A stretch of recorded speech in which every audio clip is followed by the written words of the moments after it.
এই জন্য সন্তানের হক হলো, সর্বপ্রথম হক হলো নিজের সন্তানের জন্য একটা নেককার মায়ের ব্যবস্থা করা। হযরতে ওমর রাদিয়াল্লাহু আনহু সন্তানটাকে ডাক দেয়া বলেন, তোমার 2 নম্বর হক পৃথিবীর প্রত্যেকটা বাবা মায়ের জন্য ওয়াজিব যে তার সন্তানের জন্য ভালো একটা নাম রাখবে, ইসলামী একটা নাম রাখবে। ভালো নামের অর্থ, যে নামের অর্থগুলো ভালো, ওই নামের প্রভাব তার সন্তানের উপরে পড়ে।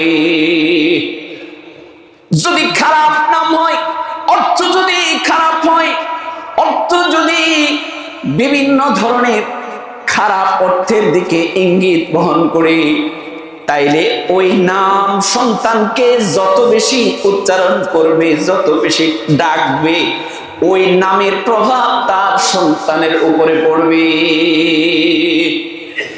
এই জন্য 2 নম্বর হক, হযরত ওমর বলেন 2 নম্বর হক হলো যে নিজের সন্তানের জন্য ভালো অর্থবহ একটা নাম রাখতে হবে। এটা পিতামাতার উপরে আবশ্যক, সন্তানের হক। নামের একটা আসর আছে, নামের একটা প্রভাব আছে। এই প্রভাবটা তার সন্তানের উপরে পড়ে। সুতরাং যদি সন্তানের নামটা ভালো হয় এবং নামের অর্থটা যদি ভালো হয়, তাইলে সন্তানের উপরে ভালো একটা আসর করবে। সন্তানের নাম যদি খারাপ হয়, তাহলে খারাপ আসর সন্তানের উপরে পড়বে। এজন্য আপনার সন্তানকে আপনি ভালো বানাইতে চান, অথচ নাম রাখলেন উল্টা পাল্টা, আর ওই নামে আপনি প্রতিনিয়ত তাকে ডাকতেছে, আর তার উপরে খারাপ প্রভাব পড়তেছে, তো আপনার সন্তান ভালো হবে কি করে? ভালো হওয়ার কোনো সুযোগ নেই। এজন্য 2 নম্বর হক হইল নিজের সন্তানের একটা ভালো নাম নির্বাচন করা, একটা ভালো নাম রাখা। ভালো নাম রাখলে 3টা গুণ হয়। 1 নম্বর, তার সন্তানটা ভালো হয়, ভালো প্রভাব পড়ে সন্তানটা ভালো হয়।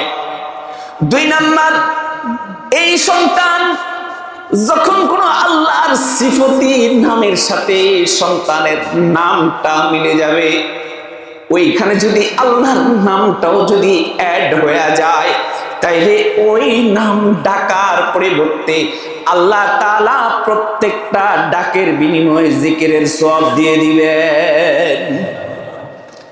নাম রাখলেন আব্দুল্লাহ, কি নাম? জোরে বলেন না, আব্দুল্লাহ। আল্লাহর কাছে 2 নাম সবচেয়ে বেশি পছন্দ। কয় নাম? বলি আল্লাহ, আবিদুর রহমান। একটা হইল আব্দুল্লাহ, আরেকটা হইল আব্দুর রহমান। এই 2 নাম আল্লাহ তাআলার কাছে সবচেয়ে বেশি প্রিয়। এজন্য আল্লাহ বলছেন, মিয়া আল্লাহরে কেমনে ডাকবা? বলি আল্লাহ আল্লাহ আল্লাহ। আরেকটা কি? আবিদুর রহমান, আর রহমান বইলা মালিকের ডাকো। এই 2টা নাম আল্লাহর কাছে সবচাইতে বেশি প্রিয়, সবচাইতে বেশি পছন্দিদা, আল্লাহ তাআলার কাছে সবচাইতে বেশি দামি। এজন্য আপনার সন্তানের নামের শেষে যদি আল্লাহ থাকে, আপনার সন্তানের নামের শেষে যদি রহমান থাকে, আল্লাহ তাআলা ওই সন্তানের প্রতিও খুশি হয়ে যায়। এজন্য আপনার সন্তানের নাম যদি হয় আব্দুল্লাহ, আপনার সন্তানের নাম যদি হয় আব্দুর রহমান, তাহলে যতবার আব্দুল্লাহ আব্দুল্লাহ বইলা ডাকবেন, ওইদিকে আল্লাহর নামটা আছে না নেই? বুঝেন না? আছে না নেই?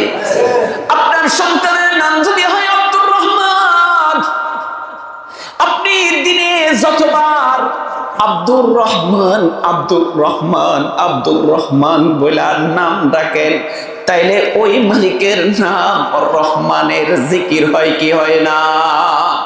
রহমান আল্লাহর নাম আছে না নেই? তাইলে আল্লাহ আল্লাহ এটা বলাই জিকির, আর রহমান এটা বলা জিকির, তার মানে আপনি আপনার সন্তানকে জরুরতে ডাকেন, প্রয়োজনে ডাকেন, আর এই ডাকার দ্বারাই আপনার জরুরত পুরা হয়ে যায়, আর বোনাস হয় প্রতিটা ডাকের বিনিময়ে আল্লাহ আপনার আমল নামায় জিকিরের সওয়াব দিয়ে দেন। এই জন্য সন্তানের জন্য ভালো নাম রাখা দরকার। 3 নম্বর, ভালো নামের আরেকটা ফায়দা হলো কাল কিয়ামতের ময়দানে ভালো ভালো নামের কারণেও আল্লাহ জান্নাত দিয়ে দিবেন। আপনার সন্তানের নাম ইব্রাহিম রাখছেন। ইব্রাহিম একজন নবী ছিলেন, ছিলেন কি ছিলেন না? ইব্রাহিম জাতির পিতা ইব্রাহিম, ইব্রাহিম একজন নবী ছিলেন, আমাদের জাতির পিতা ছিলেন। আপনার সন্তানের নামটা নবীর সঙ্গে মিলে গেছে, আপনার সন্তানের নামটা নবীর নামের সাথে মিলা গেছে।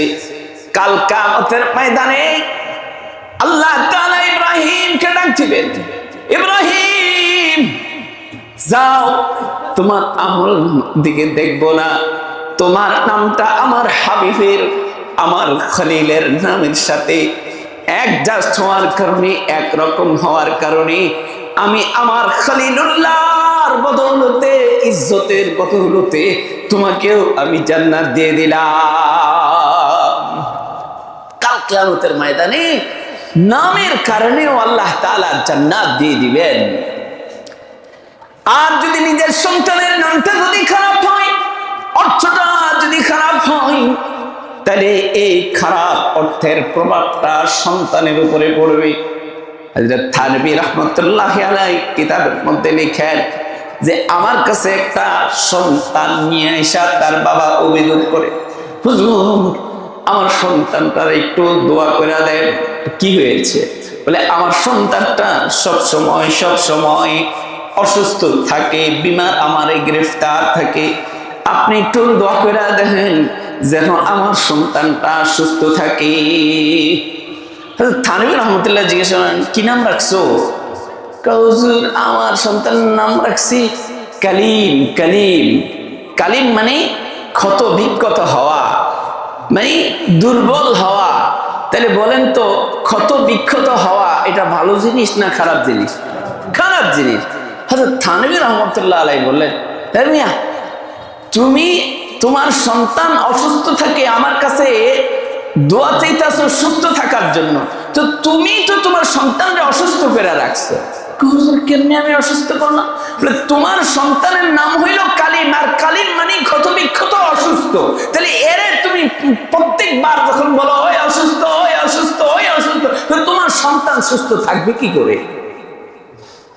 হযরত থানভী রাহমাতুল্লাহি আলাইহি তার নামটাকে চেঞ্জ করে দিলেন, পরিবর্তন করে দিলেন।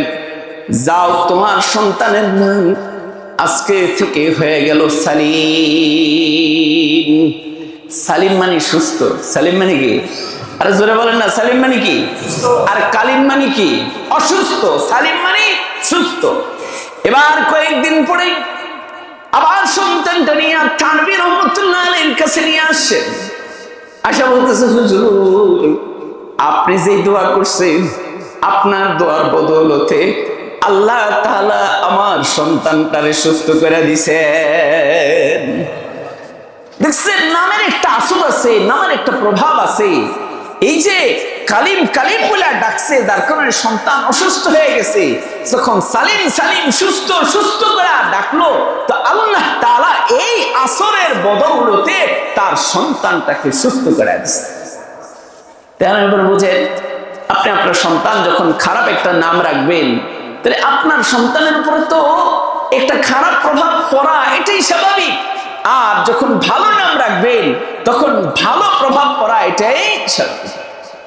এ কারণে হযরত ওমর রাদিয়াল্লাহু আনহু 2 নাম্বার সন্তানের হক বয়ান করেছেন যে প্রত্যেক পিতামাতার উপরে আবশ্যক তার সন্তানের জন্য একটা ভালো নাম রাখা।